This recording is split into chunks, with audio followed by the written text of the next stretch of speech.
Hello बच्चों।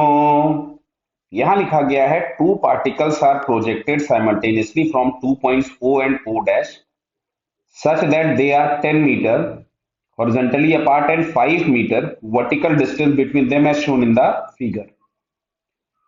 They are projected at the same time. Inclination 60 degree दिया गया है। 10 मीटर पर सेकेंड वेलोसिटी दी गई है। अब इसमें पूछा गया है find the time after which their separation becomes minimum. Clear. तो सबसे पहले हम दोनों की वेलोसिटीज लिख लेते हैं वेक्टर फॉर्म में। इसको यहां पे हम लोग कोऑर्डिनेट सिस्टम ले लिए एक्स और वाई। तो दिख रहा है इसका एक्स कंपोनेंट भी प्लस होगा और वाई कंपोनेंट भी प्लस होगा, जबकि इसका एक्स कंपोनेंट निगेटिव होगा और वाई कंपोनेंट पॉजिटिव होगा।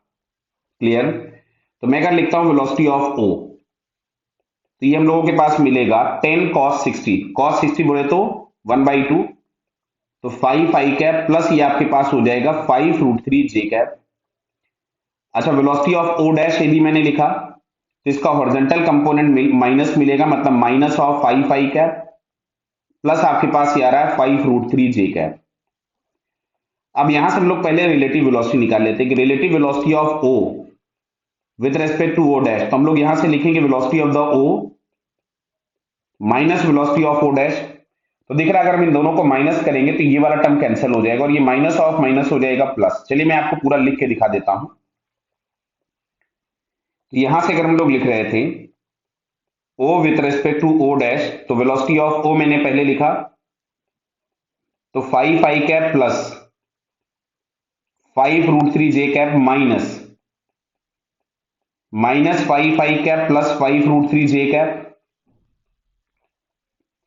अगर मैं इस ब्रैकेट को ओपन कर दूं तो ये आपके पास इस तरह से मिलता है, माइनस ऑफ माइनस हो जाएगा प्लस 5 i कैप और ये मिलेगा माइनस ऑफ 5√3 j कैप। तो देखो ये दोनों टर्म्स कैंसिल हो गए, तो 5 और 5 ऐड होके मिलता है आपको 10 i cap. Clear. That means, अब सुनो इधर, ऐसा क्यों किया सर आपने? तो आपको ये पहले भी बता चुका हूं, फिर से बता दे रहा हूं कि कभी भी किन्हीं भी दो पार्टिकल्स के बीच का मिनिमम सेपरेशन चाहिए तो किसी एक पार्टिकल को रोक लो।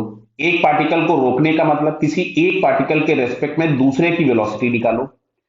तो अब हम लोगों को यहां पे दिख रहा है कि जो दूसरे की वेलोसिटी हमारे पास मिली वो 10 टाइम्स आई कैप मिली, मतलब magnitude is 10, direction is along x axis, मतलब वो पार्टिकल केवल इधर जाता हुआ दिख रहा है। आ रहा है बात समझ में?